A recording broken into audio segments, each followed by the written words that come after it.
As we go through this section, we're going to be building this Gourmet Burgers website.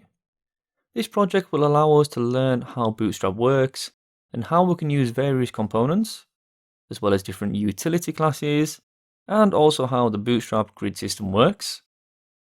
We begin up at the top with our header section, which is a navigation bar, including a site title, various links, and also a search box in the corner. Scrolling down, you can also see we have a rotating carousel. Each different image has its own caption, and we'll also use controls to allow us to scroll left and also right through these images.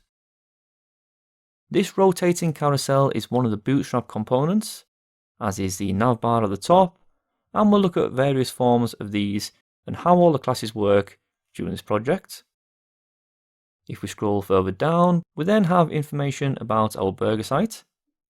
This will teach us how to use the Bootstrap containers, rows and grid system to align and arrange our items on the page. This website will also be fully responsive, so if we go ahead and shrink down the browser, we'll see a layout change for different screen sizes, including our navbar turned into a drop-down for the smaller screens. So let's make this full size once again. Then if we go even further down, we have a sign up section.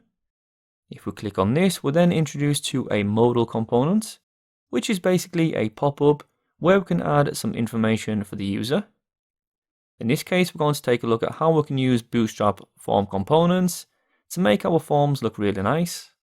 Here we have a name, an email, and also a text area, along with some checkboxes down at the bottom.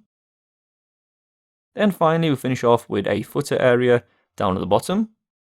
So by the end of this section, you'll also have this fully finished website too, and also some knowledge about how to use Bootstrap components, Bootstrap utilities, along with how we can use containers, rows, and columns to create a grid system, along with the knowledge of how to override any Bootstrap classes to make this fully custom.